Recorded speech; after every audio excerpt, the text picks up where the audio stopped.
بما علمتنا وعلمنا ما ينفعنا وزدنا علما رب أوزعني أن أشكر نعمتك التي أنعمت علي وعلى والدي وأن أعمل صالحا ترضاه وأصلح لي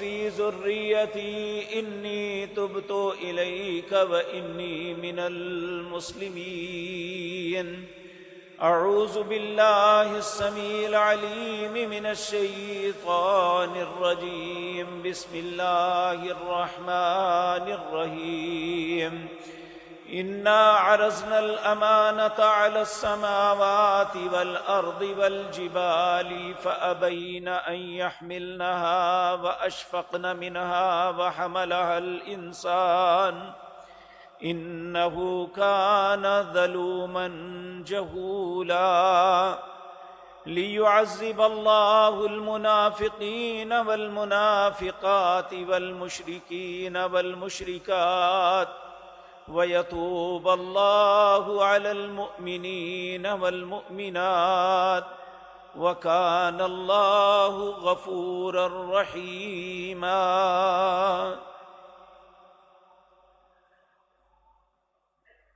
حضرات محترم، اللہ مالک نے اپنی بہترین مخلوق حضرت انسان کو دنیا میں ایک امتحان کے لیے بھیجا، لیکن اس امتحان میں اسے بیار و مددگار نہیں چھوڑا۔ جب اللہ مالک نے میرے اور آپ کے بابا سیدنا آدم علیہ السلام کو دنیا میں بھیجنے کا ارادہ فرمایا، آدم علیہ السلام سے وہ غلطی ہو گئی جو انہیں نہیں کرنی چاہیے تھی، اللہ نے منع کیا تھا، تو انسان ہونے کے ناطے بھول گئے، غلطی ہو گئی، شیطان کے بہکاوے میں آ گئے۔ تو اللہ رب العزت نے اس وقت فرمایا قُلْ نَحْبِطُوا مِنْهَا جَمِيعًا بَعْضُكُمْ لِبَعْضٍ عَدُوٌّ، اب تم جنت سے نکل جاؤ، میں پھر تمہیں کہتا ہوں تم بعض کے یعنی شیطان اور تم دشمن ہو، شیطان کبھی تمہاری خیر خواہی نہیں کرے گا۔ پھر اللہ رب العزت نے فرمایا اس دنیا میں رہتے ہوئے فَإِمَّا يَأْتِيَنَّكُم مِّنِّي هُدًى، رہنمائی میں کروں گا، میں تمہیں ہدایت کا رستہ بتاؤں گا، رہنمائی بھیجوں گا۔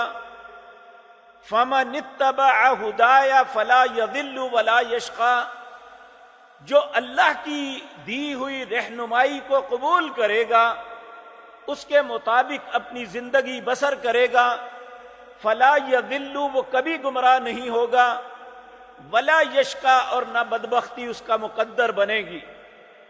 تو میرے عزیز بھائیو، اللہ رب العزت نے کتنی کتابیں ہدایت کی صورت میں نازل کی اور کتنے انبیاء اور رسل کو انسانوں کی رہنمائی کے لیے بھیجا۔ یہ بات حضرت ابو ہریرہ اور برا بن عازب رضی اللہ تعالی عنہما، ان دونوں نے رسول اللہ سے پوچھی، عرض کرنے لگے اے اللہ کے پیارے حبیب صلی اللہ علیہ وسلم، آدم علیہ السلام سے لے کر آپ تک اللہ نے کتنے انبیاء بھیجے؟ نبی مکرم صلی اللہ علیہ وسلم نے اس کا جواب دیا، آپ نے فرمایا 1,24,000۔ دوسرا سوال کیا ان میں صاحب کتاب کتنے تھے؟ عمومی طور پہ مسلمان یہ سمجھتے ہیں کہ شاید اللہ نے 4 کتابیں نازل کی، یہ غلط فہمی ہے۔ اللہ نے مختلف انبیاء کو 315 کتابیں نازل فرمائی تھی، یہ جناب محمد الرسول اللہ نے بتایا صلی اللہ علیہ وسلم۔ پوچھا ان میں صاحب کتاب کتنے تھے؟ آپ نے فرمایا 315۔ وہ 315 کتابیں، ان میں سے 314 کتابیں جو ہیں ان کے حالات دنیا کے سامنے آج مفقود ہیں، دنیا ان کے حالات کو صحیح طریقے سے نہیں جانتی۔ اگر 2-3 کتابیں جو معروف ہیں، تورات، انجیل اور زبور، اور ان کی کیفیت یہ ہے کہ جب اللہ رب العزت نے موسیٰ علیہ السلام کو اپنے پاس بلایا، چونکہ جمعے کا وقت بہت کم ہوتا ہے خطبے کا، میں پوری تفصیل میں نہیں جاتا، صرف انہی کتابوں کے متعلق گزارشات کروں گا، وگرنہ ادریس علیہ السلام سے لے کر جناب سیدنا ابراہیم تک بہت سے صحیفوں کا تذکرہ ملتا ہے۔ وہ انشاءاللہ اگر اللہ نے زندگی دی تو کسی مجلس میں عرض کروں گا۔ تورات اللہ نے موسیٰ علیہ السلام کو کوہ طور پہ بلایا اور کہا کہ تم اپنے ساتھ کچھ شہادتی لوگ لے کے آؤ۔ 70 اس قوم کے مختلف ذمہ دار اور اچھے سمجھدار اور عقل مند لوگ جو تھے، جو دین کو سمجھنا چاہتے تھے، دین کے متعلق درد رکھتے تھے، ان کو ساتھ لیا اور کوہ طور پہ چلے گئے۔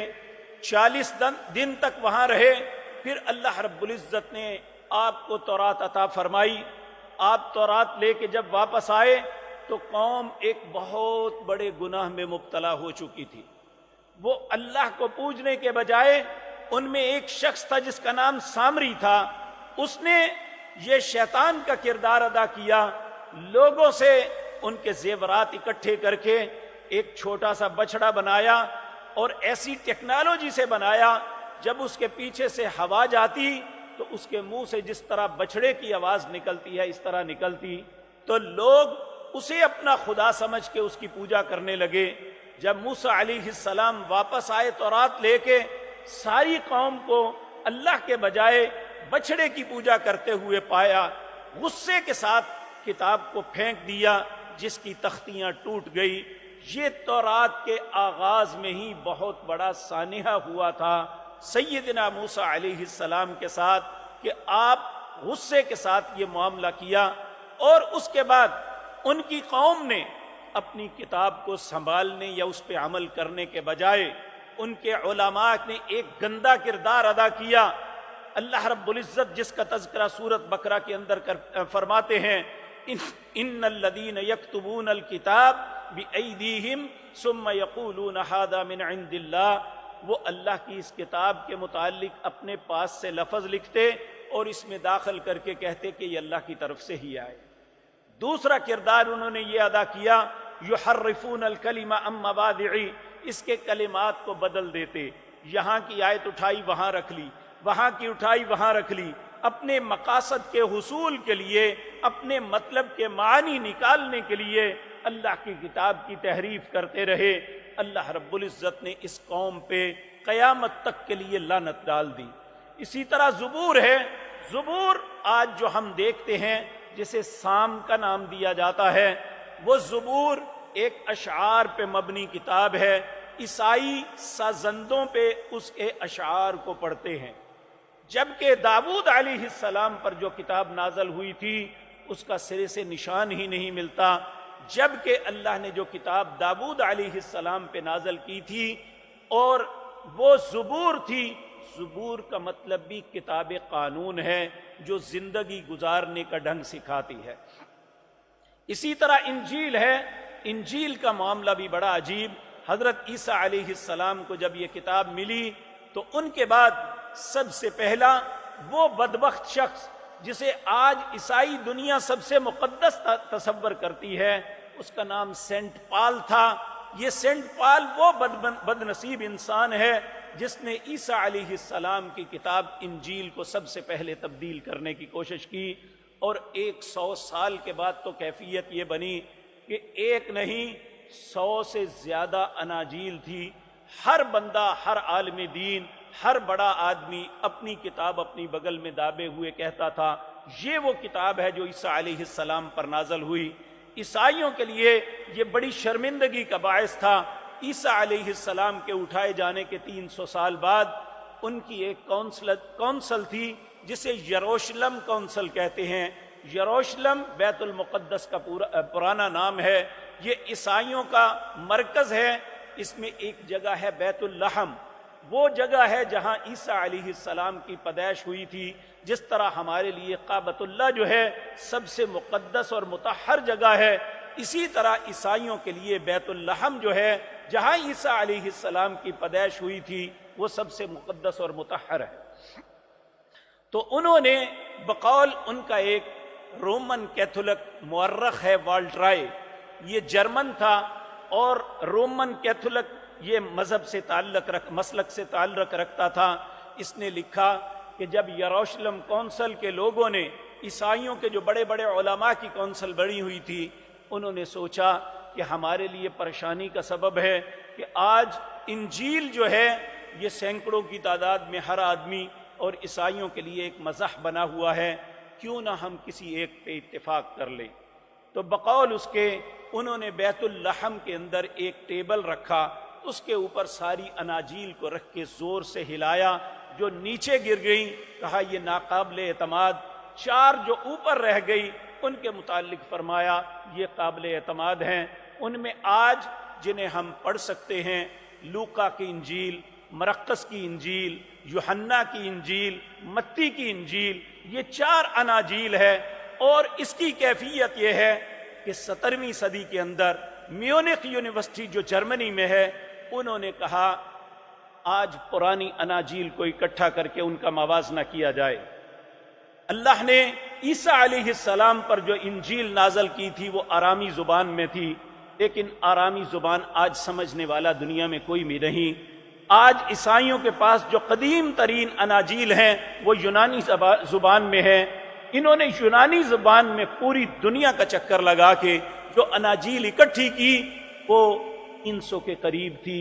جب ان کا آپس میں موازنہ ہوا اور اس کے ڈائریکٹر نے اپنے موازنے کا اعلان جب کیا تو اس وقت کیفیت یہ تھی کہ اس نے یہ کہا کہ ہم نے 300 اناجیل جو یونانی زبان میں تھی اور زبان میں نہیں، ان کا جب موازنہ کیا تو 2 لاکھ لفظوں کا آپس میں فرق تھا، یعنی ایک دوسرے سے مختلف تھی۔ ان کے دل میں حسد پیدا ہوا۔ انہوں نے اللہ کی آخری کتاب قرآن کریم کے متعلق پھر کہا ہم اس کا موازنہ کر کے لوگوں کو بتاتے ہیں اس کے اندر کیا غلط ہیں، اس کے اندر کیا غلطیاں ہیں۔ جب اس کا موازنہ کیا گیا تو 42,000 ہمارے ایک بہت بڑے اسکالر تھے، بہت بڑے ریسرچر تھے، ڈاکٹر حمید اللہ، کہ فرانس کی نیشنل یونیورسٹی میں اسلامک سائنٹیفک ریسرچ کے سربراہ تھے۔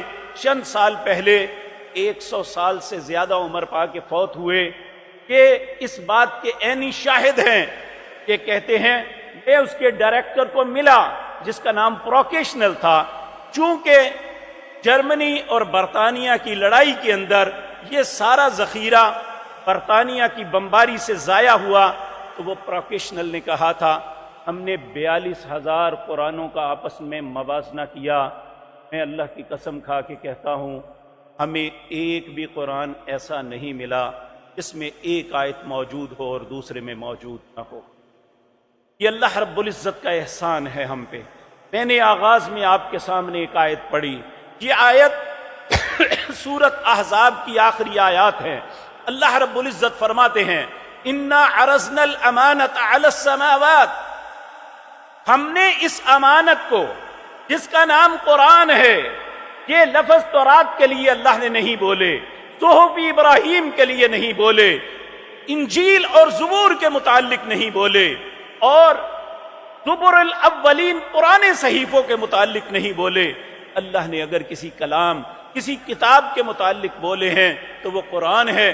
اللہ نے فرمایا اِنَّا عَرَضْنَا الْأَمَانَةَ عَلَى السَّمَاوَاتِ، ہم نے اس امانت کو آسمان پہ پیش کیا۔ آسمان وہ مخلوق ہے جس کے کناروں کو کوئی نہیں پا سکا، نہ پا سکتا ہے۔ اللہ سورۃ رحمان میں فرماتے ہیں یا معشر الجن والانس ان استطعتم ان تنفذوا من اقطار السماوات والارض فانفذوا لا تنفذون الا بسلطان۔ اے جن و انس، تمہارے پاس جتنی ٹیکنالوجی ہے بروئے کار لے آؤ، اس آسمان سے کناروں سے نکل سکتے ہو تو نکل کے دکھاؤ۔ لا تنفذون، نہیں نکل سکو گے، جہاں بھی پہنچو گے الا بسلطان، وہاں میری ہی بادشاہت ہوگی۔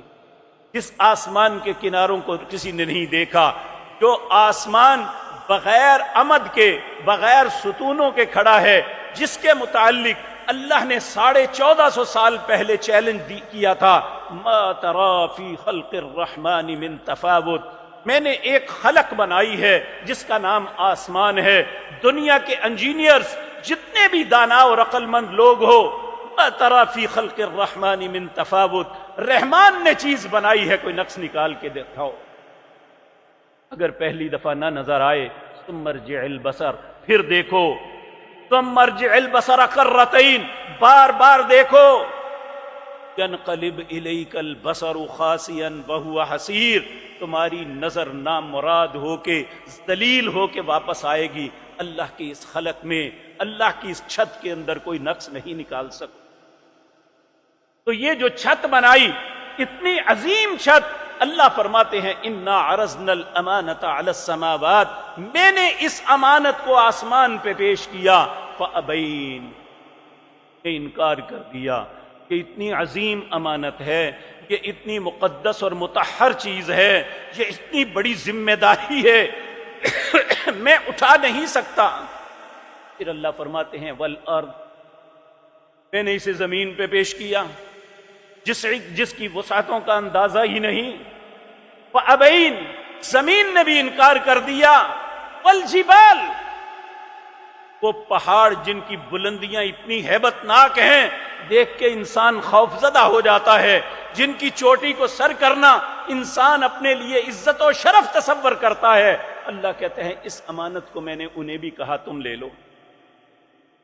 والجبال فابین ان یحملنها، پھر کس نے لیا؟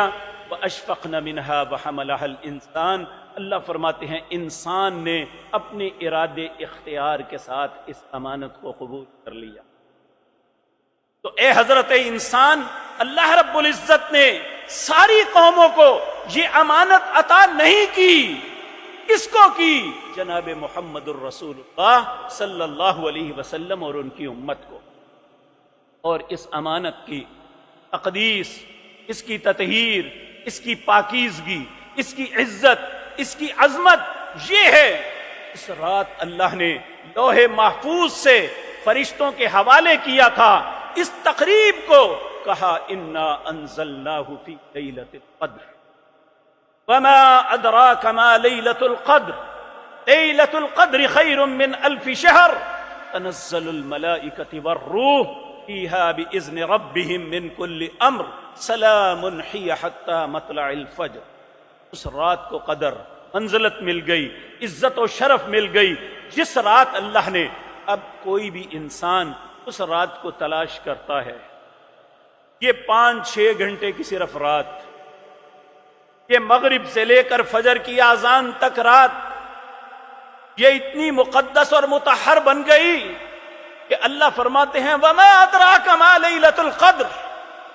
دنیا کے جتنے ریاضی دان ہیں، جتنے حساب و کتاب کرنے والے ہیں، کوئی کیلکولیٹر، کوئی کمپیوٹر ایجاد ہی نہیں ہوا جو اس کی قدر کا اندازہ کر سکے کہ اللہ نے اسے کتنا عزت و شرف عطا کیا ہے. وما ادراک، کوئی ادراک نہیں کر سکتا. لیلۃ القدر یہ کتنی بہتر ہے. پھر اللہ خود ہی فرماتے ہیں میں تمہیں بتاتا ہوں، لیلۃ القدر خیر من الف شہر، یہ 1000 مہینے سے بہتر ہے. ایک انسان اس کی پوری زندگی خطاؤں میں، معصیت میں، نافرمانیوں میں گزر گئی، وہ اس رات کو تلاش کرتے ہوئے جب یہ رات مل جاتی ہے وہ اللہ سے ان کلمات کے ساتھ التجا کرتا ہے اللہم انک عفو کریم تحب العفو فاعف عنا. اے اللہ، انک عفو، معافی کو بڑا ہی پسند کرتا ہے. اللہم انک عفو تحب العفو، اے اللہ تو مجھے معاف کر دے. میرے علم میں یہ بات آئی ہے کہ تو معافی کو بڑا ہی پسند کرتا ہے. فاعف عنی، اے اللہ تو مجھے معاف کر دے. تو جو انسان اللہ سے معافی طلب کرتا ہے اللہ اسے معاف کر دیتے ہیں. جو اس رات قیام کرتا ہے، قرآن کی تلاوت کرتا ہے، اللہ کی تسبیحات بیان کرتا ہے، اللہ رب العزت کی پاکیزگی اور اس کی حمد کہتا ہے، اس کی وحدانیت کا اقرار کرتا ہے، اس کی عزت و عظمت کا اظہار کرتا ہے۔ سبحان اللہ والحمد للہ ولا الہ الا اللہ واللہ اکبر۔ ایک چیز سے پناہ مانگتا ہے، ایک چیز کا سوال کرتا ہے، کہتا ہے اللہم اجرنی من النار، اللہ مجھے آگ سے بچا دے۔ کہتا ہے اے اللہ مجھے جنت کا تجھ سے سوال کرتا ہوں۔ یہ ساری نعمتیں اس رات کے اندر جو طلب کرنے والا طلب کرتا ہے، معافی مانگنے والے کو معافی ملتی ہے، عبادت کرنے والے کو عبادت کا حق ملتا ہے۔ کتنا حق ملتا ہے کہ ایک شخص جس نے 83 سال یا 84 سال تک کوئی گناہ نہیں کیا، رات کو قیام کرتا رہا، دن کو روزہ رکھتا رہا، اگر وہ 84 سال کے بعد جتنا اجر اس کو ملنا تھا ایک رات میں مل گیا۔ اور اس کا سبب کون تھا؟ یہ قرآن۔ اس کے متعلق پیارے نبی جناب محمد الرسول اللہ صلی اللہ علیہ وسلم نے فرمایا اللہ اکبر، ان اللہ یرفع بہذا الکتاب اقواما ویضع بہ آخرین، اللہ اس قرآن کی وجہ سے بہت سی قوموں کو عزتوں سے نوازیں گے اور بہت سے لوگ ذلیل ہو جائیں گے۔ حضرت عمر رضی اللہ تعالیٰ عنہ خلیفۃ المسلمین ہیں، ایک سفر میں جا رہے ہیں، مکے کے گورنر کو پتہ چلا خلیفۃ المسلمین مکے کے قریب سے ایک سفر پہ جاتے ہوئے گزر رہے ہیں۔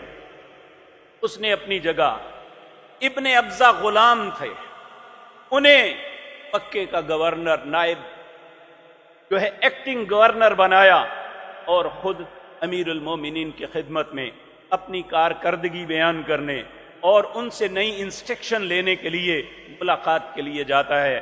جب حضرت عمر رضی اللہ تعالی عنہ سے ملاقات ہوتی ہے، حضرت عمر پہلا سوال کرتے ہیں، اپنے پیچھے مکہ وہ بستی ہے جہاں بیت اللہ ہے، اللہ کا گھر ہے، اللہ نے اس بستی کو ام القریٰ کہا، دنیا میں جتنی بستی ہیں سب کی ماں ہے یہ سب سے مقدس، مطہر، پاکیزہ یہ بستی، اپنے بعد کس کو اپنی جگہ ایکٹنگ گورنر بنا کے آئے ہو، قائم مقام کسے چھوڑ کے آئے ہو؟ کہا ابن ابزا۔ حضرت عمر کہنے لگے ابن ابزا کون ہے؟ کہا ابن ابزا ہمارے غلاموں میں سے ایک غلام کا بیٹا ہے۔ حضرت عمر کو غصہ چڑھ گیا کہ اپنے پیچھے ایک غلام کو مکے کا گورنر بنا آئے ہو۔ امیر المومنین غصہ نہ کرو، مکے کے اندر ابن ابزا سے زیادہ قرآن کا بڑا عالم کوئی نہیں، ابن ابزا سے زیادہ فرائض کا علم رکھنے والا کوئی نہیں۔ حضرت عمر دھاڑے مار کے رونے لگے، کہنے لگے آج مجھے سمجھ آئی کہ پیارے نبی جناب محمد الرسول اللہ صلی اللہ علیہ وسلم کی زبان مطہرہ سے یہ بات سنی تھی، ان اللہ یرفع بہذا الکتاب اقواما ویضع بہ آخرین، اللہ اس کتاب کی وجہ سے بہت سے لوگوں کو عزتیں دیں گے، بہت سے لوگ عزتیں کھو دیں گے جو اس قرآن کو چھوڑیں گے۔ آج مجھے احساس ہوا مکہ وہ بستی ہے جہاں دنیا کا سب سے بہترین خاندان جناب محمد الرسول اللہ کا خاندان قریش ہے، جس میں آپ کو اللہ نے پیدا کیا۔ آپ نے فرمایا ان سب کی موجودگی میں ایک غلام کو عزت و شرف ملی تو اس قرآن کی وجہ سے۔ میرے عزیز بھائیوں، ہم جب تاریخ اسلام کا مطالعہ کرتے ہیں، جب تک ملت اسلامیہ قرآن کو اپنا رہبر مانتی رہی، قرآن کریم کو اپنا امام تصور کرتی رہی، قرآن کریم کے احکامات کے مطابق چلتی رہی، اللہ نے پوری دنیا میں عزت و شرف عطا فرمائی۔ پہلی لڑائی 313 بندوں کے ساتھ ہوئی، 313 بندوں نے 1000 کے لشکروں کو شکست دیا۔ جنگ موتا کے اندر اللہ رب العزت کا یہ احسان تھا کہ 2000 لوگ، 3000 لوگ 2 لاکھ لوگوں سے ٹکرا گئے۔ انہوں نے انہیں یہ سارا صبر دیا، انہوں نے ان کے ایمان کو جلا بخشی، انہوں نے انہیں یہ سکھایا کہ یہ تمہاری موت نہیں بلکہ یہ حیات جاودانی ہے، یہ ہمیشہ کی زندگی ہے۔ بظاہر لوگوں کی نظروں میں تم کٹ جاؤ گے لیکن اللہ کی جنتوں کے مہمان بن جاؤ گے، یہ اس قرآن نے سبق دیا تھا۔ آج میرے عزیز بھائیوں، اس گئے گزرے دور کے اندر بھی جس نے اس قرآن کو اپنے سینے سے لگایا، اس قرآن کو اپنے سر کا تاج بنایا، اس قرآن کے مطابق اپنی زندگی گزاری، دنیا کا عزت و شرف آج بھی اللہ اس کے مقدر میں لکھا۔ ممکن ہے مال و دولت میں آپ زیادہ ہوں، شکل و صورت آپ کی بہتر ہو، لیکن مصلی رسول پہ اس شخص کو کھڑا کیا جاتا ہے سب میں قرآن زیادہ جانتا ہے، چاہے اس کی شکل، اس کا کردار، وہ معاشرے کے اندر انتہائی غربت اور مفلسی کی زندگی کیوں نہیں بسر کرتا، مصلی رسول پہ نائب اسے مقرر کیا جاتا ہے جو قرآن زیادہ جانتا ہے۔ میرے عزیز بھائیوں، یہ قرآن کی برکت، قرآن کی عزت و شرف ہے۔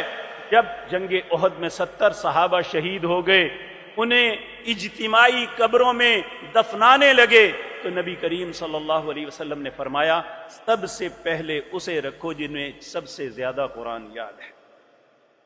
پھر اسی طرح بتدریج جیسے جیسے یہ ہے، میرے عزیز بھائیوں، اللہ رب العزت نے اس قرآن کے متعلق فرمایا وَأَشْفَقْنَ مِنْهَا وَحَمَلَهَا الْإِنسَانُ، انسان نے اسی کو اٹھا لیا۔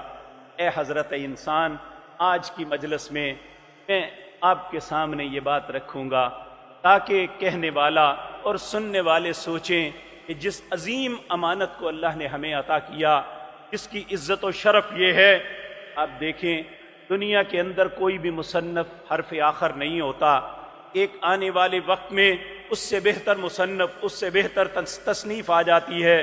ایک تصنیف وہ 50-60 سال بعد، 100 سال بعد متروک ہو جاتی ہے، ایک نئی بات آ جاتی ہے۔ دنیا میں 2 باتیں ایسی ہیں جو 1400 سال سے آج تک نہ ان کا کوئی مقابلہ کر سکا ہے، نہ قیامت تک کر سکے۔ ان میں ایک کلام ہے کلام اللہ، اللہ کی کلام، جسے قرآن کہتے ہیں۔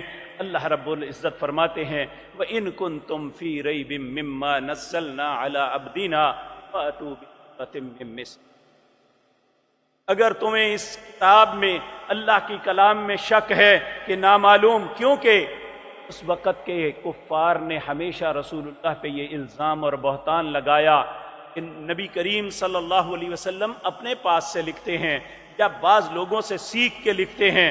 پھر اللہ نے چیلنج کر دیا وَإِن كُنتُمْ فِي رَيْبٍ مِّمَّا نَزَّلْنَا عَلَىٰ عَبْدِنَا فَأْتُوا بِسُورَةٍ مِّن مِّثْلِهِ وَادْعُوا شُهَدَاءَكُم مِّن دُونِ اللَّهِ إِن كُنتُمْ صَادِقِينَ، اگر تم سمجھتے ہو، تمہیں شک ہے کہ اللہ کی کلام نہیں ہے، تو ایک اس جیسی صورت بنا کے لے آؤ۔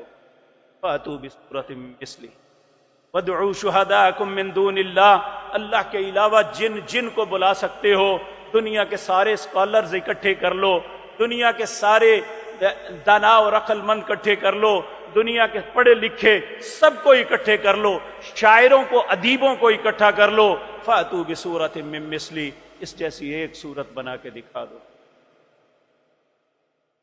فَأْتُوا بِسُورَةٍ مِّن مِّثْلِهِ وَادْعُوا شُهَدَاءَكُم مِّن دُونِ اللَّهِ إِن كُنتُمْ صَادِقِينَ، میں تمہیں سچا مان لوں گا۔ پھر اللہ خود ہی فرماتے ہیں فَإِن لَّمْ تَفْعَلُوا، یہ کبھی نہیں ہو سکے، وَلَن تَفْعَلُوا، ہرگز نہیں ہو سکے گا۔ فَإِن لَّمْ تَفْعَلُوا وَلَن تَفْعَلُوا وَاتَّقُوا النَّارَ الَّتِي وَقُودُهَا النَّاسُ، ڈرو اس آگ سے جس کا ایندھن لوگ ہوں گے۔ آج آگ کے اندر لکڑی کو، کوئلے کو، آئل کو ڈالا جائے، آگ بھڑکتی ہے، تو وہ جہنم کی آگ وہ ہے جس کا ایندھن انسان اور پتھر ہے۔ جب انسان کو ڈالا جائے گا تو وہ بھڑکے گی، اور العیاذ باللہ، اللہ ہم سب کو اپنی پناہ میں رکھے۔ تو جو قرآن کے معاملے میں شک میں مبتلا ہوتا ہے وہ جہنم کا ایندھن ہے۔ اللہ کہتے ہیں فَاتَّقُوا النَّارَ الَّتِي وَقُودُهَا النَّاسُ وَالْحِجَارَةُ أُعِدَّتْ لِلْكَافِرِينَ، اس قرآن کا انکار کرنے والوں کے لیے ہم نے تیار کی ہوئی ہے۔ العیاذ باللہ، اللہ ہم سب کو اپنی پناہ میں رکھے۔ اب یہاں سوچ آ سکتی ہے، شاید کسی نے کوشش نہیں کی، واللہ بہت سے لوگوں نے کوشش کی۔ ان میں ایک کوشش رسول اللہ کے زمانے میں ہوئی تھی۔ آج جہاں ریاض ہے، ریاض سے 25 کلومیٹر غالباً مشرق کی جانب ایک وادی ہے، وہاں ایک قوم آباد تھی، وہ جگہ ہے یمامہ۔ اس قوم کا سردار تھا مسلمہ۔ یہ مسلمہ اتنا پڑھا لکھا اور اتنا ادیب آدمی تھا کہ اس کے متعلق تاریخ میں لکھا ہے کہ 5-6 گھنٹے گفتگو کرتا تو لفظ ایک دفعہ زبان سے نکل آتا، دوبارہ نہیں نکلتا، اتنا فصیح اللسان تھا۔ یہ اس وقت نبی کریم مکہ مکرمہ میں تھے، تو مکہ مکرمہ سے ایک تجارتی قافلہ یمامہ میں گیا۔ اس تجارتی قافلے کے اندر ایک پڑھے لکھے آدمی تھے، حضرت عمر بن عاص، کہ اہل مکہ کے عموماً سفیر ہوا کرتے تھے۔ جب بھی کسی دوسری قوم کے ساتھ گفت و شنید کی ضرورت پڑتی تو یہ وہ دانا اور عقل مند انسان تھے جو اہل مکہ کی طرف سے سفیر بن کے دوسرے ممالک میں جایا کرتے تھے۔ اور یقینی بات ہے یہ ایسا شخص بڑا ڈپلومیٹ ہوتا ہے، اس کا انداز گفتگو بڑا خوبصورت ہوتا ہے۔ جب یہ مکہ یمامہ میں پہنچے، مسلمہ کو پتہ چلا کہ مکہ سے ایک تجارتی قافلہ آیا ہے۔ اس نے کہا کہ اس قافلے کے اندر جو سب سے پڑھا لکھا دانا انسان ہے میرے پاس لے کے آؤ۔ اور اس قافلے کے اندر سب سے پڑھے لکھے حضرت عمر بن عاص تھے۔ یہ ابھی مسلمان نہیں ہوئے تھے۔ وہ اس کے پاس گئے، اس نے کہا بھائی سنا ہے مکے میں ایک نبی آئے ہیں جن کا دعویٰ ہے تو کلام وہ پڑھتے ہیں اس جیسی کلام کوئی بنا نہیں سکتا۔ کہ ہاں یہ تو انہوں نے کہا ہے۔ تو کہا کوئی نئی بات آپ نے سنی ہے؟ تو انہوں نے فوراً کہا ہاں میں نے ایک بات سنی ہے، بڑا تعجب ہے اس پہ مجھے۔ انہوں نے سورۃ عصر، 3 آیتوں پہ مشتمل ایک سورت ہے، والعصر ان الانسان لفی خسر الا الذین آمنوا وعملوا الصالحات وتواصوا بالحق وتواصوا بالصبر، کہ قرآن کی سب سے چھوٹی 2 سورتیں ان میں سے ایک ہے، ایک سورۃ الکوثر ہے، ایک سورۃ العصر ہے۔ حضرت عمر بن عاص نے یہ پڑھ کے سنائی، ہنس پڑا، کہنے لگا لو میں بھی تمہیں اس جیسی صورت بنا کے دکھاتا ہوں۔ عمر بن عاص کہتے ہیں میں دل میں بڑا خوش ہوا، اگر اس نے بنا لی تو ہم تو مقابلہ کریں گے جا کے۔ یہ کہنے لگا جو سنو، کہنے لگا یا وبر فَإِنَّهُمْ أُذُنَانِ وَالصَّدْرُ، پھر اپنے سینے پہ ہاتھ مار کے کہتا ہے کیوں میں نے صورت بنائی کہ نہیں۔ اور یہ معنی اس کا سے دیکھیں، والعصر کا معنی کیا ہے؟ زمانے کی قسم ہے۔ ان الانسان لفی خسر، انسان خسارے کی طرف جا رہا ہے۔ الا الذین آمنوا وعملوا الصالحات، جو شخص ایمان لائے اور اس نے نیک عمل کیے، وتواصوا بالحق، جس نے حق کا ساتھ دیا، وتواصوا بالصبر، اور صبر کا ساتھ دیا، وہ شخص کامیاب ہے، باقی سب خسارے میں ہیں۔ اب اس نے جو کہا، کہنے لگا یا وبر، اے جنگلی چوہے، فَإِنَّهُمْ أُذُنَانِ، تیرے 2 بہت بڑے بڑے کان ہیں، والصدر، اور چھوٹا سا سینہ ہے۔ کہنے لگا کیوں عمر میں نے صورت بنائی کہ نہ؟ عمر بن عاص مسلمان نہیں تھے لیکن تھے پڑھے لکھے دانا۔ کہنے لگے واللہ باللہ ثم اللہ، عرب جب بھی قسم اٹھاتے ان کلمات کے ساتھ اٹھاتے، اللہ کی قسم، پھر اللہ کی قسم، پھر اللہ کی قسم، پھر اللہ کی قسم، تو بھی جانتا ہے میں بھی جانتا ہوں، انکا، بے شک تو، کذاب، جھوٹا ہے۔ محمد الرسول اللہ نے جو سورت پڑھی وہ تو انسان کی پوری زندگی کا احاطہ کرتی ہے، اسے زندگی کی گائیڈ لائن دیتی ہے، اور تو ایک چوہے کی شکل بنا کے کہتا ہے میں نے مقابلہ کیا ہے۔ میں پھر اللہ کی قسم کھا کے کہتا ہوں، اور اب تو بھی اپنے دل سے پوچھ، تو جھوٹا ہے اور جھوٹ بول رہا ہے۔ حضرت عمر بن عاص کہتے ہیں شرمندگی سے اس نے اپنا سر جھکا لیا۔ میرے عزیز بھائیوں، ایسے بے شمار واقعات ہیں، اگر میں ساری زندگی بھی بیان کرتا رہوں تو ختم نہیں ہو سکتے، جو قرآن کا مقابلہ کرنے کے لیے لوگوں نے کیے، لیکن ہر شخص ذلت اور رسوائی اس کا مقدر بنی، قرآن کا مقابلہ کوئی نہیں۔ اللہ کا چیلنج جس طرح اس دن قائم تھا، فَأْتُوا بِسُورَةٍ مِّن مِّثْلِهِ وَادْعُوا شُهَدَاءَكُم مِّن دُونِ اللَّهِ، آج بھی اسی طرح قائم ہے۔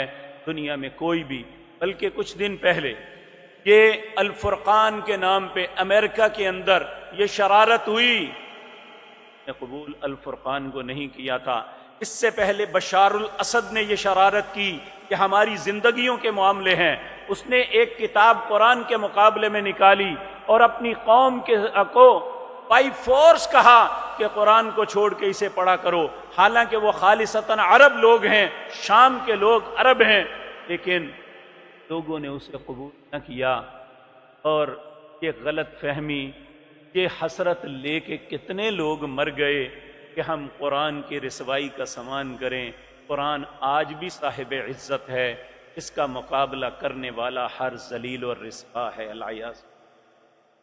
تو میرے عزیز بھائیو، جو اتنی مقدس اور مطہر کتاب ہے تو اللہ نے ہمیں عطا کی، ہمیں جب یہ کتاب ملی تو کتاب کے اندر ہمارے لیے ایک اعلان ہوا۔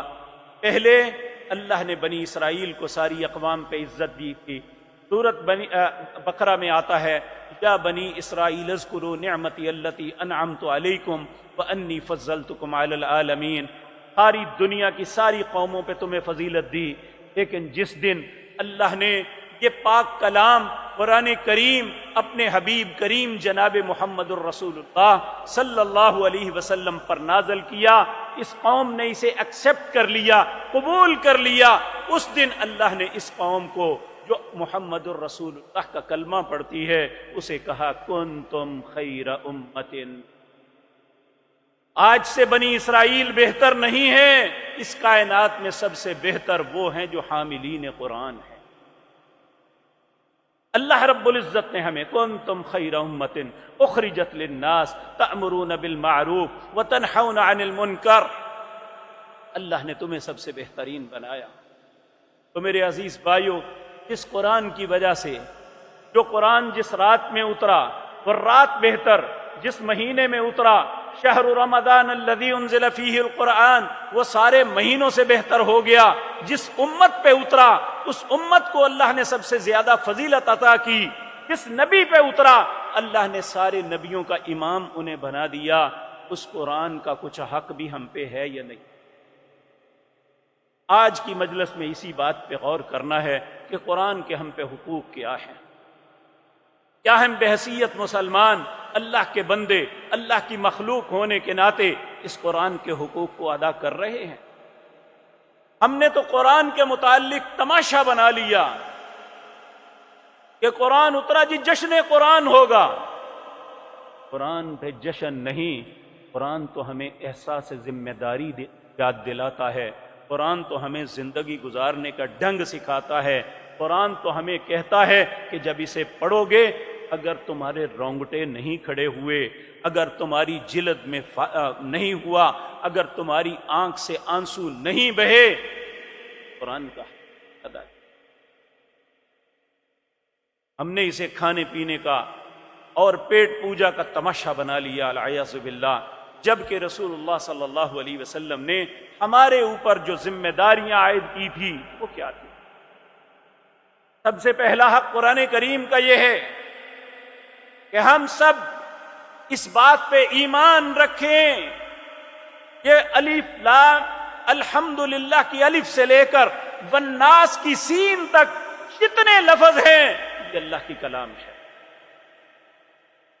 جب ہم پڑھتے ہیں تو ہم اللہ کی کلام کو دہرا رہے ہوتے ہیں، یہ ہماری کلام نہیں ہے، یہ کسی انسان کی کلام نہیں ہے۔ پیارے نبی صلی اللہ علیہ وسلم کے کون سی گفتگو اور خطبہ ایسا نہیں تھا جب لوگوں کو احساس نہ دلایا ہو ان احسن الکلام کلام اللہ، لوگوں سب سے بہترین کلام اللہ کی کلام ہے۔ لیکن کتنے بعض لوگ بدنصیب، انہیں شرمندگی اس بات پہ نہیں ہوتی۔ نبی کریم صلی اللہ علیہ وسلم نے فرمایا اذا لم تستحی فاصنع ما شئت، جب کسی کو حیا ہی نہ رہے پھر وہ جو مرضی کرتا رہے۔ قرآن پہ اعتراض کرنے والے بے حیا ہیں، قرآن کے متشابہات کے پیچھے چلنے والے بے شرم انسان ہیں۔ اللہ رب العزت نے فرمایا والذی انزل علیک الکتاب، سورۃ آل عمران ہے، یہ آیت نمبر 5 ہے۔ عمومی طور پہ ایک عامی انسان ایک بات کرتا ہے، دیکھیں جی قرآن ایک، رسول ایک اور اللہ ایک، پھر مختلف کیوں؟ اللہ اس کا جواب دیتے ہیں۔ اللہ فرماتے ہیں هو الذی انزل علیک الکتاب، اللہ وہ ذات پاک ہے جس نے یہ کتاب محمد الرسول اللہ پہ نازل فرمائی۔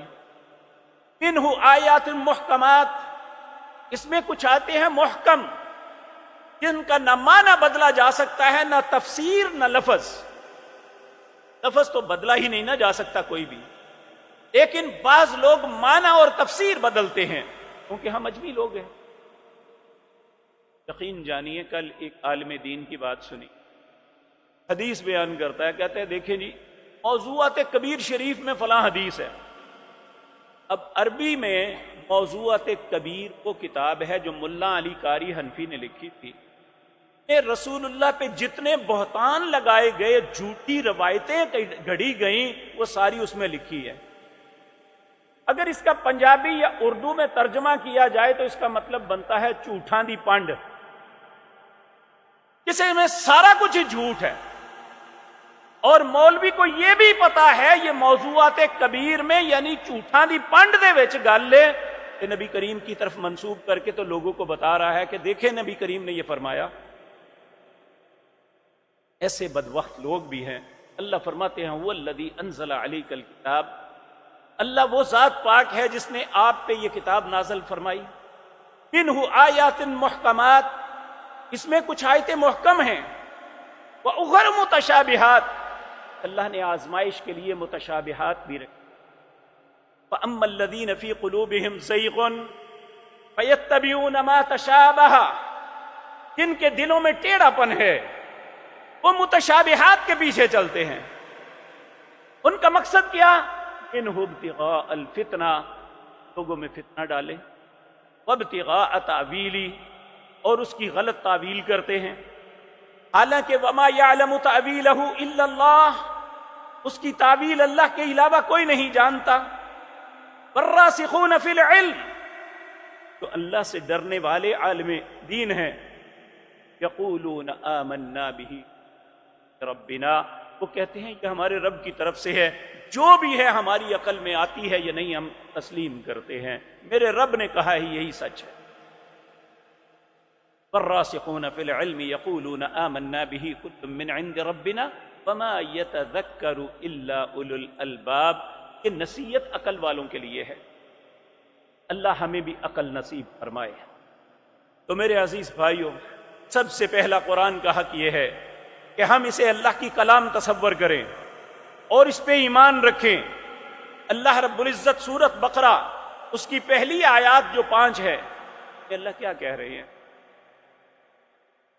الف لام میم ذالک الکتاب لا ریب فیہ ھدی للمتقین الذین یؤمنون بالغیب ویقیمون الصلاة ومما رزقناہم ینفقون والذین یؤمنون بما انزل الیک وما انزل من قبلک وبالآخرۃ ہم یوقنون اولئک علی ھدی من ربہم واولئک ہم المفلحون۔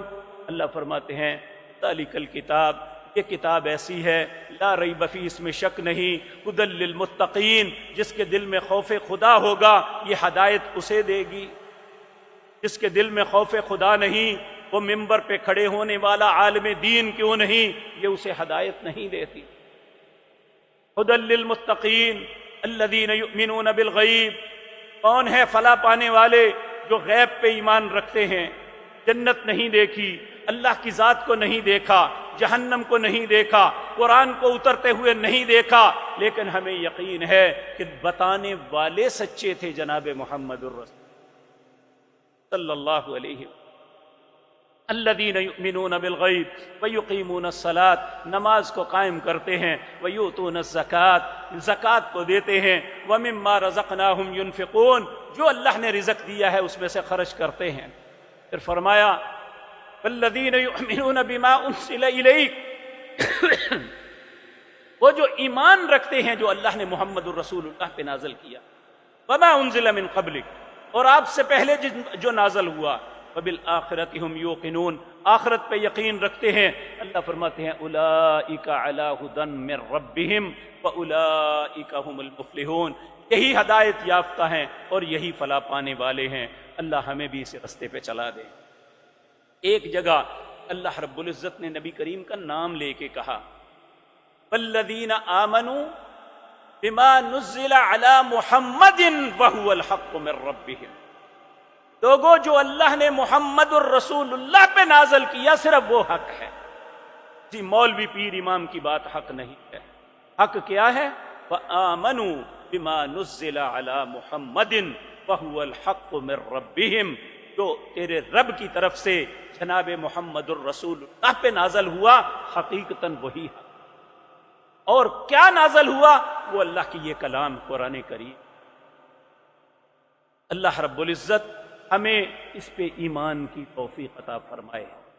اور ایمان کے متعلق بارہا مرتبہ عرض کر چکا، ایمان تب تک نہیں تسلیم ہوتا جب تک اقرار باللسان وتصدیق بالقلب وعمل بالجوارح، زبان سے بات کا اقرار کرتا ہے، دل اس کو سچا جانتا ہے، انسان عمل کر کے دکھاتا ہے کہ جس بات کا اقرار کرتا ہوں اس کے مطابق عمل بھی کرتا ہوں۔ اللہ ہم سب کو عمل کرنے والا بنائے۔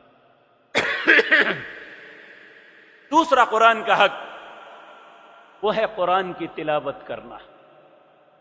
اللہ رب العزت قرآن کریم سورۃ فاطر میں فرماتے ہیں، ان الذین یتلون کتاب اللہ واقاموا الصلاۃ وانفقوا مما رزقناہم سرا وعلانیۃ یرجون تجارۃ لن تبور۔ جو لوگ یہ چار کام کرتے ہیں، پہلا کام اللہ کی کتاب کی تلاوت کر، وَأَقَامُوا الصَّلَاةَ نماز ادا کرتے ہیں، وَأَنفَقُوا مِمَّا رَزَقْنَاهُمْ اور جو اللہ نے رزق دیا ہے اس میں سے خرچ کرتے ہیں، سرًا وعلانیہ کرتے ہیں، اعلانیہ بھی کرتے ہیں۔ فرمایا یرجون تجارۃ لن تبور، جو انہوں نے ایسی تجارت کی ہے جس میں نقصان کا اندیشہ ہی کوئی، فائدہ ہی ہے۔ اور ایک دوسرے مقام پہ سورۃ بقرہ میں اللہ فرماتے ہیں، الذین آتیناہم الکتاب یتلونہ حق تلاوتہ، اللہ نے جن لوگوں کو کتاب دی ہے وہ اس کی تلاوت کا حق ادا کرتے ہیں۔ اس کی تلاوت کا حق کیا ہے؟ اپنے دن کا آغاز اللہ کی پاک کلام سے کیا جائے۔ اللہ رب العزت فرماتے ہیں، ان قرآن الفجر کان مشہودا، کہ فجر کے وقت جو قرآن پڑھا جاتا ہے یہ مشہود ہے، اللہ کی بارگاہ میں حاضر کیا جاتا ہے۔ اور قرآن کریم کو پڑھنا کتنا محبوب عمل ہے۔ کریم صلی اللہ علیہ وسلم نے فرمایا، الماہر القرآن مع السفرۃ الکرام البررہ، قرآن کو مہارت کے ساتھ پڑھنے والا، جو اس کی الفاظ کی ادائیگی صحیح طریقے سے کرتا ہے، جو اچھے الہانی سے غنا سے پڑھتا ہے، ترنم سے پڑھتا ہے۔ نبی کریم نے فرمایا، جو قرآن کو اچھی کلمات اچھے انداز میں نہیں پڑھتا وہ میرا امت نہیں ہے۔ اور آج میرے بھائیوں، میں آپ سے سوال نہیں کرتا، لیکن آپ اپنے دل سے سوال ضرور کریں کہ ہمارے سال کے اندر کتنے دن جب ہم نے اس اللہ کی کلام کا یہ حق ادا کیا کہ ہمارا دن کا آغاز یا دن کا کوئی بھی حصہ قرآن پڑھ، اور اللہ نے بہت بڑا مطالبہ نہیں کیا، کہا جو شخص ایک دن میں 11 آیات کی تلاوت کر دیتا ہے اللہ اس کو غافلوں سے ڈال دیتا۔ وہ انسان غافلوں میں نہیں لکھتا، لیکن میرے بھائیو جب ہم اپنے دل سے سوال کریں گے نا، شاید ہم میں سے بہت سے لوگوں کو اپنی زندگی اپنے معاملات میں شرمندگی ہو کہ میں اللہ کا یہ مطالبہ بھی نہیں پورا کر سکتا۔ ہم اللہ سے اجر کی امید تو رکھتے ہیں، اللہ سے جنت کے طالب تو ہیں، لیکن کچھ بھی نہ کر کے کہ کریں بھی کچھ نہ، اللہ کے احکامات کا مذاق اڑائیں اور ان باتوں پہ تمسخر اور ٹھٹھا کریں، اور پھر یہ بھی سمجھے کہ اللہ ہمیں اجر سے نوازیں گے۔ میرے بھائیو، اللہ نے نماز کی فضیلت اسی لیے کی کہ ایک انسان جب نماز پڑھتا ہے تو کم از کم اگر وہ 5 وقت پڑھتا ہے 11 نہیں کئی 11 آیتیں پڑھ لے گا، از کم وہ غافلوں سے تو نکل آئے گا۔ قرآن کا یہ حق تو ادا ہو جائے گا۔ اب یہاں ایک اور آدمی ان پڑھ ہے یا اس نے جوانی میں نہیں پڑھا، اب بڑھاپا آ گیا، لفظ کو پڑھنے کی کوشش کرتا ہے، زبان پہ نہیں چڑھتا۔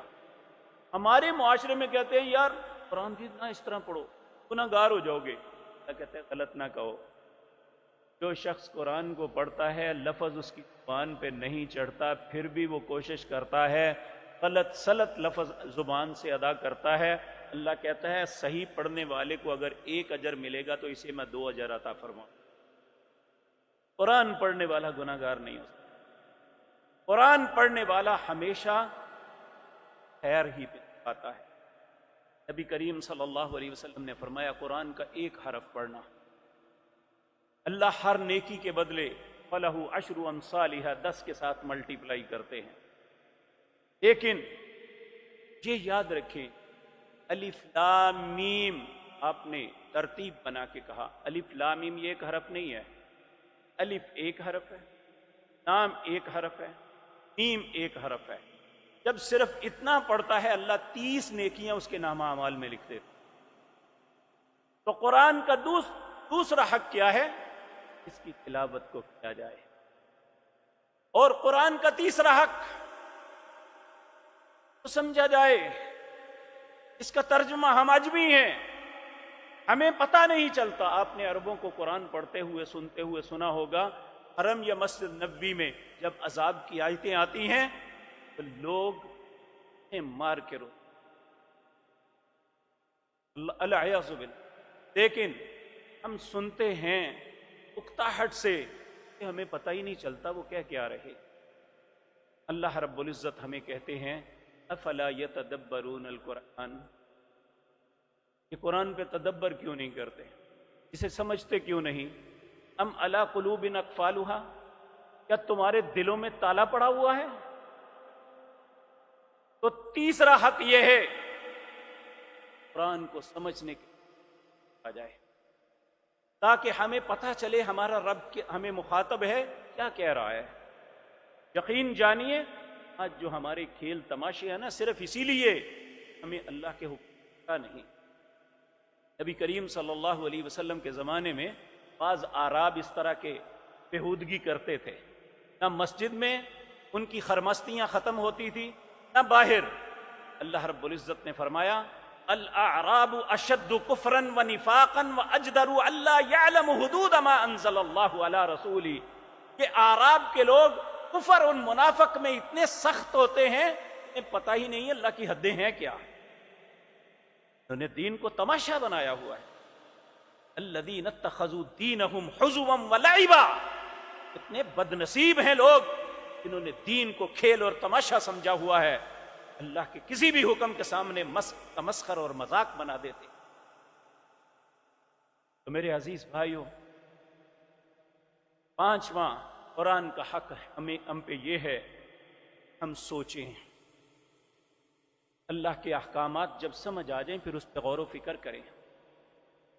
اللہ رب العزت فرماتے ہیں ان فی خلق السماوات والارض واختلاف اللیل والنہار لآیات لأولی الالباب الذین یذکرون اللہ قیاما وقعودا وعلی جنوبہم ویتفکرون فی خلق السماوات والارض ربنا ما خلقت ھذا باطلا، اللہ کے بندے جو ہیں وہ غور و فکر کرتے ہیں، اور پھر جب انہیں سمجھ آتی ہے تو وہ سمجھتے ہیں اللہ نے ہمیں فضول نہیں بنایا ہوا۔ زندگی کھیل تماشے کا نام نہیں ہے، زندگی تدبر، تفکر، سوچنے اور کرنے۔ اللہ رب العزت فرمایا فَلْيَضْحَكُوا قَلِيلًا وَلْيَبْكُوا كَثِيرًا، لوگوں کم ہنسا کرو، زیادہ رویا کرو، کیونکہ آج کا رونا کل کی ہمیشہ کی خوشیاں اللہ عطا کر دے گا، آج کا ہنسنا ہمیشہ کے لیے رلائے گا۔ نبی کریم صلی اللہ علیہ وسلم نے فرمایا اللہ 2 خوف کسی انسان کے دل میں جمع نہیں کرے گا، دنیا میں اللہ سے ڈرتے ہوئے دن گزارتا رہا، اللہ قیامت کے دن ہمیشہ کے لیے اسے بے خوف کر دے گا۔ جو دنیا میں بے خوف زندگی بسر کرتا رہا اللہ اسے ایسا ڈرائے گا جیسا کسی نے ڈرایا ہوگا۔ تو میرے عزیز بھائیو، آخری حق جو ہمارے لیے بہت اہم ہے، وہ کہنے والا ہے یا سننے والے، جو اللہ نے ہم پہ کتاب نازل کی جس میں بے شمار احکام ہے، بہت سی چیزیں جو ہمیں حلال کی ہیں، بہت سی چیزیں جس سے ہمیں منع کیا ہے، جو انسان ان پہ عمل کرتا ہے وہ قرآن کے پورا کرنے والا ہے۔ اور یہ بات آخر میں یاد رکھیں، قرآن کریم قیامت کے دن یا ہمارے حق میں یا ہمارے خلاف گواہی دے۔ جنہوں نے قرآن کے احکامات پہ عمل کیا ہوگا، قرآن ان کے حق میں گواہی دے گا۔ اللہ کے بارگاہ میں جس طرح وکیل عدالت میں اپنے موکل کے متعلق لڑتا ہے، قرآن اللہ کی بارگاہ میں جھگڑا کرے گا، اے اللہ یہ تیرا بندہ، اس نے مجھے پڑھا، اس نے مجھے سمجھا، اس نے مجھ پہ تدبر کیا، اللہ اس نے مجھ پہ عمل کیا، آج اس غلطیوں پہ اسے سزا نہ دینا، اے اللہ میں اسے جنت میں ساتھ لے کے جاؤں گا۔ اللہ ہمیں قرآن پہ عمل کرنے والا بنا دے۔ اور بعض لوگوں کے متعلق قرآن کہے گا، اے اللہ یہ وہ لوگ ہیں جنہوں نے قرآن پیچھے پھینک دیا۔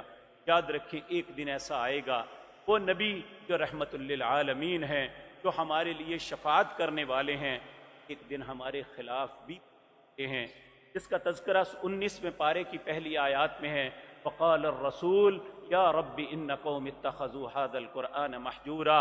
اے اللہ یہ وہ قوم ہے جنہوں نے قرآن کو پیچھے پھینک دیا تھا، ہم نے قرآن کو کمر کرنے کو پیچھا سمجھ لیا، حالانکہ قرآن کا پیچھا یہ ہے کہ اس کے احکامات کو پس پشت ڈال دینا۔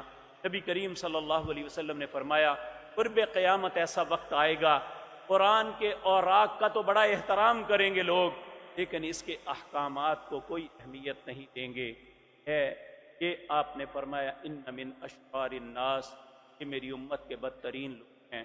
اللہ ہمیں ایسی خلاصت سے رکھے، قرآن کے حقوق کو سمجھنے اور ان کو ادا کرنے کی ہمیں توفیق عطا فرمائے۔ اقول قولی ھذا واستغفر اللہ۔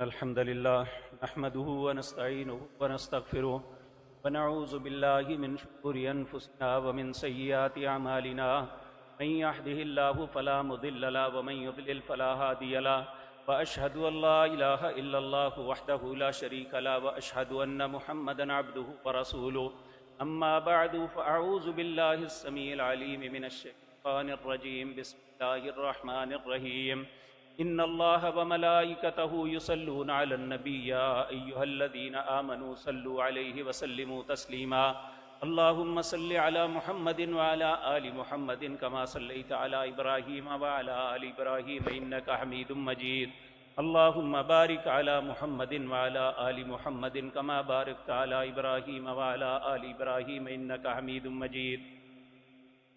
میرے عزیز بھائیو، یہ گزارش میں خیر خواہی کے لیے عرض کرنے لگا ہوں، کوئی شخص اپنے دل میں محسوس نہ کرے، کیونکہ یہ میری بات نہیں، رسول اللہ کا فرمان ہے۔ نبی کریم صلی اللہ علیہ وسلم نے فرمایا، جب تم جمعے کے خطبے کے لیے آؤ تو خاموشی سے بات کو سنو۔ آپ نے فرمایا جس نے صرف اتنا کہا نا، کسی ایک آدمی تنکے سے کھیل رہا ہے، اس نے کہا بھائی باز آ جاؤ، نے بھی اپنے جمعے کا ثواب ضائع کر دیا۔ یہ جائے کہ ہم خطبے کے دوران مسلسل باتیں کرتے رہیں کہ اللہ کی صریحاً نافرمانی ہے، اور کا کچھ نہیں بگڑے گا، ہم اپنا بگاڑ رہے ہیں۔ جب اپنے گھر سے اللہ کے گھر میں حاضر ہوئے اور اس نیت سے حاضر ہوئے کہ اللہ ہمیں اس کا اجر اور بدلہ عطا کریں گے، تو بجائے اجر اور بدلے کے ہم گناہ لے کے واپس پلٹے تو یہ بہت بڑا المیہ ہوگا۔ بلکہ یہاں تک نبی کریم صلی اللہ علیہ وسلم نے فرمایا، من تخطی رکاب الناس، لوگ خطبہ سننے کے لیے بیٹھے ہوئے ہیں، جو ان کے درمیان سے پھاڑ کے گزرتا ہے، اتخذ جسرہ الی جہنم، اس نے اپنا جہنم کے لیے پل بنا رہا ہے۔ یہ جب خطبہ ہو، اس طرح نماز کے اندر گفتگو منع ہے، اسی طرح قرآن خطبہ کسی بھی انسان کے لیے آپس میں منع ہے، ہمیں نہیں کرنی چاہیے، کیونکہ اللہ کے گھروں میں ان دنوں نئے مہمان آتے ہیں، انہیں ان آداب کا نہیں پتہ ہوتا کہ میں نے یہ عرض کیے ہیں۔ اللہ ہم سب کو سمجھ نصیب فرمائے۔ ہم اللہ کے گھر میں اجر کے لیے آئے ہیں تو اجر لے کے لوٹیں، تاکہ اللہ کی ناراضگی اور غصہ لے کے بہت سے بھائیوں نے اپنے بیماروں کے لیے دعا کی درخواست کی ہے۔ اللہ سے دعا کریں اللہ سب بیماروں کو شفا کاملہ عاجلہ عطا فرمائے۔ ہمارے ایک بزرگ ہیں، ان کا پوتا 1 مہینے سے، بکر غالباً اس کا نام ہے، وہ یہاں جمعے کی نماز کے لیے کیلا والے سے آتے ہیں، وہ ان کا پوتا 1 مہینے سے ہسپتال میں کافی ڈسٹرب ہے۔ میں آپ سے درخواست کی ہے اس کے لیے دعا کریں، اللہ اسے اور سب بیماروں کو شفا عطا فرمائے۔ اسی طرح بہت سے لوگوں نے اپنی پریشانیوں کا تذکرہ کیا ہے، اللہ سب مسلمانوں کی پریشانیوں کو دور فرمائے۔ اور اسی طرح ایک بہن نے سوال کیا ہے، کیا عدت کے اندر کوئی عورت جمعہ یا عید پڑھنے کے لیے مسجد میں آ سکتی ہے یا میدان میں؟ نہیں، عدت کے اندر اگر وہ بیوگی کی عدت ہے تو اس میں عورت اپنے گھر سے باہر کسی خاص تکلیف اور بیماری کی وجہ سے نکلے تو فبیہا، وگرنہ وہ نماز یا عیدین کے لیے نہیں آ سکتی۔ ہاں اگر طلاق کی عدت ہے تو اس میں باہر آنے جانے پہ کوئی پابندی نہیں ہے، جا سکتی ہے۔ اس طرح میرے عزیز بھائیو، رمضان المبارک کے ان جمعوں میں آپ سے اپنے ادارے کے لیے التماس کرتے ہیں۔ میں آپ سب سے التماس کروں گا کہ یہ اللہ کی مہربانی اور آپ کی کوششوں سے کہ یہ سارے معاملات چل رہے ہیں، اللہ رب العزت آپ کی عزتوں، آپ کے مالوں میں، آپ کے معاملات میں برکتیں عطا فرمائے۔ آپ ہمیشہ ہی خیر میں حصہ لیتے ہیں، اور آج تک 1994 میں والد محترم اس دنیا سے تشریف گئے، اس وقت سے لے کر آج تک اللہ نے کبھی کمی نہیں دکھائی۔ ہمیشہ آپ نے پہلے سے بڑھ کے اللہ کے گھر کے ساتھ تعاون کیا۔ ہم نے اس کے ساتھ جگہیں بھی خرید بنائی بھی، الحمدللہ۔ یہ کل یا پرسوں ہمارا وہ آن ایئر ہو جائے گا، 50 کلو واٹ کا جو ہم نے سولر سسٹم مزید لگوایا ہے، کہ بجلی بہت مہنگی ہو رہی ہے، اس چیز سے بچنے کے لیے اس سال تقریباً 61 لاکھ روپیہ ہم نے بجلی کے بلوں کے مد میں دیا ہے۔ تو ان ساری چیزوں سے بچنے کے لیے ہم نے یہ کام کیا ہے۔ یہ سارا آپ کی وجہ سے ہی، اللہ کی مہربانی اور آپ کی وجہ سے ہے، اور ہم آئندہ بھی آپ سے توقع رکھتے ہیں کہ اللہ رب العزت کے اس گھر اور اس کے ادارے کے ساتھ آپ تعاون فرماتے رہیں گے۔ اللہ آپ کی عزتوں اور مالوں میں برکت نازل فرمائے انشاءاللہ الرحمن۔ نبی کریم صلی اللہ علیہ وسلم جب بھی مسلمانوں پہ کوئی مصیبت نازل ہوتی، یقین جانیے اس وقت چاروں طرف سے ہمارے ملک کے اندر بھی مصیبتیں ہی نازل ہیں۔ اللہ سے اپنے ملک کے لیے بھی اور خصوصاً فلسطین کے مظلوموں کے لیے اللہ سے دعا کریں۔ نبی کریم نماز کی آخری رکعت میں ہاتھ اٹھا کے قنوت نازلہ کیا کرتے تھے۔ ہم انشاءاللہ نماز کی رکعت میں رکوع کے قنوت نازلہ کریں گے، جس میں اپنی مصیبتوں کے مداوع کے لیے، اپنے بیماروں کی شفا یابی کے لیے، اپنے فوت شدگان کی اگلی منزلوں کی آسانی کے لیے، مسلمانوں کی مصیبتوں کو ٹالنے کے لیے اللہ سے التجائیں کریں گے۔ اللہ رب العزت ہماری التجاؤں کو قبول فرمائے۔ سبحان ربک رب العزت عما یصفون وسلام علی المرسلین الحمد للہ۔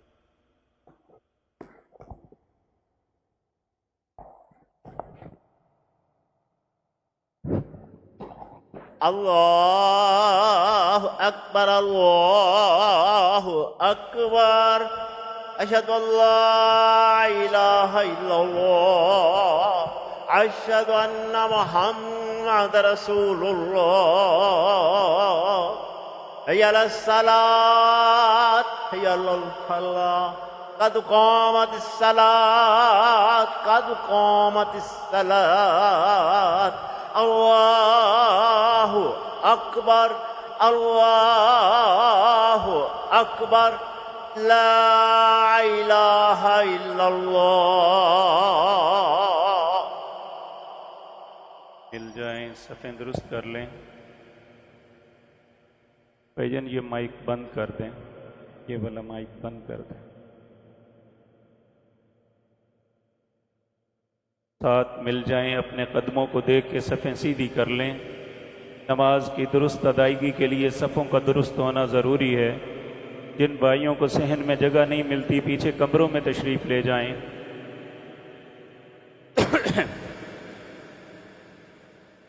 اللہ اکبر۔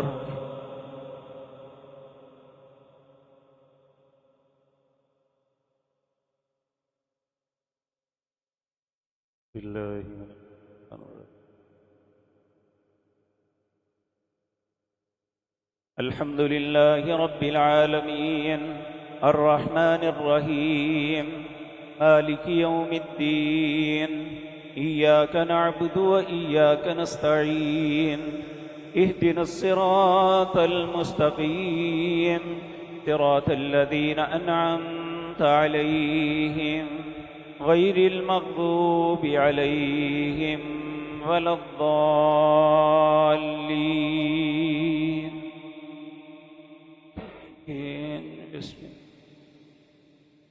يا أيها الذين آمنوا إذا نودي للصلاة من يوم الجمعة فاسعوا إلى ذكر الله وذروا البيع ذلكم خير لكم إن كنتم تعلمون فإذا قضيت الصلاة فانتشروا في الأرض وابتغوا من فضل الله واذكروا الله كثيرا لعلكم تفلحون وإذا رأوا تجارة أو لهوا انفضوا إليها وتركوك قائما قل ما عند الله خير من اللهو ومن التجارة والله خير الرازقين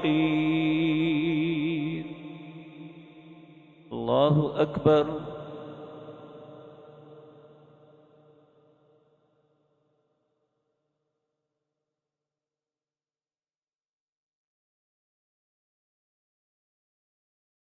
سمع الله لمن حمده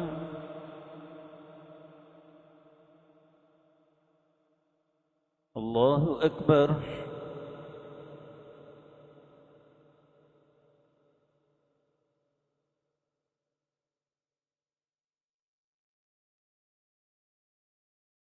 الله أكبر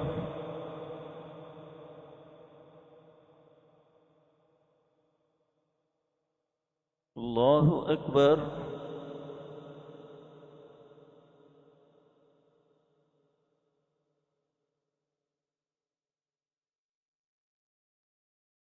الله أكبر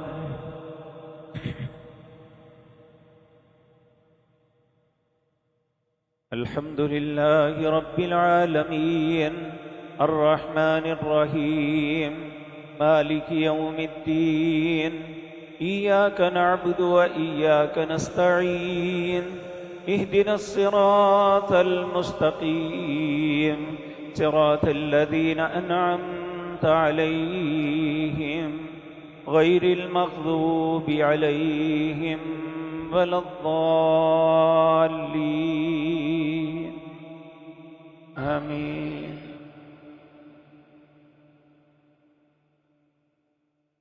يا أيها الذين آمنوا لا تلهكم أموالكم ولا أولادكم عن ذكر الله ومن يفعل ذلك فأولئك هم الخاسرون وأنفقوا مما رزقناكم من قبل أن يأتي أحدكم الموت فيقول رب لولا أخرتني إلى أجل قريب فأصدق وأكن من الصالحين ولن يؤخر الله نفسا إذا جاء أجلها والله خبير بما تعملون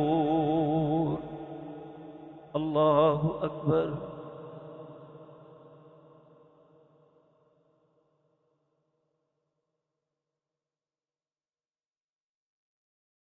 سمع الله لمن حمده الحمد لله الذي هدانا للإسلام وآتانا من أمرنا رشدا. الحمد لله الذي لم يتخذ ولدا ولم يكن له شريك في الملك ولم يكن له ولي من الذل وكبروا تكبيرا. يا رب لك الحمد كما ينبغي لجلال وجهك وعظيم سلطانك. سبحان الله والحمد لله ولا إله إلا الله والله أكبر. اللهم اغفر لجميع المسلمين والمسلمات والمؤمنين والمؤمنات الأحياء منهم والأموات. اللهم ألف بين قلوبهم وأصلح ذات بينهم وانصرهم على عدوك وعدوهم. اللهم انصر الإسلام والمسلمين. اللهم أعز الإسلام والمسلمين وأذل الشرك والمشركين. اللهم دمر أعداء الدين. اللهم انصر المظلومين في فلسطين. اللهم انصر المظلومين في غزة. اللهم اهلك الحنود واليهود. اللهم شتت شملهم. اللهم مزق جمعهم. اللهم دمر ديارهم. اللهم زلزل أقدامهم وأنزل بهم بأسك الذي لا ترده عن القوم المجرمين. اللهم عليك باليهود. اللهم اشدد وطأتك على اليهود. اللهم أرنا عجائب قدرتك. اللهم أرنا عجائب قدرتك. اللهم اقسم لنا من خشيتك ما تحول به بيننا وبين معاصيك ومن طاعتك ما تبلغنا به جنتك ومن اليقين ما تحون به علينا مصائب الدنيا. ومتعنا اللهم بأسمائنا وأبصارنا وقوتنا أبدا ما أحييتنا واجعله الوارث منا واجعل ثارنا على من ظلمنا وانصرنا على من عادانا ولا تجعل مصيبتنا في ديننا ولا تجعل الدنيا أكبر همنا ولا مبلغ علمنا ولا إلى النار مصيرنا واجعل الجنة هي دارنا ولا تسلط علينا بذنوبنا من لا يخافك فينا ولا يرحمنا برحمتك يا أرحم الراحمين. اللهم لا تدع لنا في مكاننا هذا ذنبا إلا غفرته ولا هما إلا فرجته ولا كربا إلا نفسته ولا دينا إلا قضيته ولا مبتلا إلا عافيته ولا مريضا إلا شفيته ولا مريضا إلا شفيته ولا مريضا إلا شفيته ولا ميتا إلا رحمته ولا شابا إلا أصلحته ولا ضالا إلا هديته ولا حاجة من حوائج الدنيا والآخرة برحمتك يا أرحم الراحمين. اللهم إنك عفو كريم تحب العفو فاعف عنا. اللهم إنك عفو كريم تحب العفو فاعف عنا يا رحيم يا كريم. اللهم هذه الدعاء وهذه البكاء وهذه المناجات. اللهم أنت الغني ونحن الفقراء. اللهم أنت القوي ونحن الضعفاء. اللهم إنا ندعوك دعاء المساكين ونرجوك رجاء الخائفين يا رب العالمين يا أرحم الراحمين. وصل اللهم على نبينا محمد وآله وأصحابه أجمعين. الله أكبر.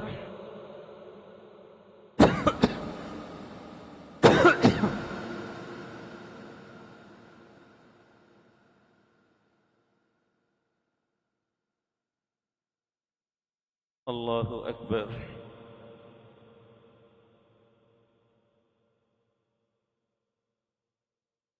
اللہ اکبر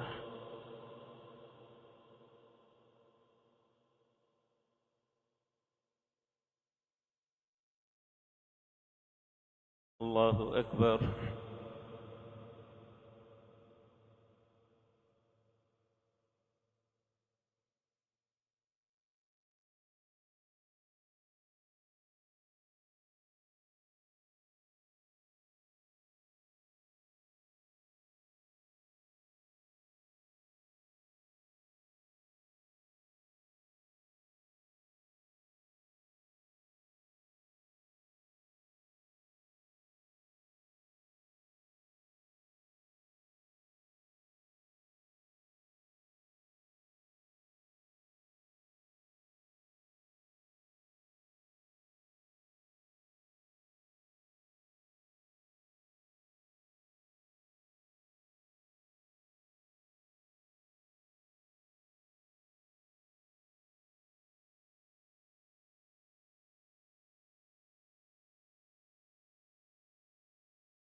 السلام علیکم ورحمۃ اللہ السلام علیکم ورحمۃ اللہ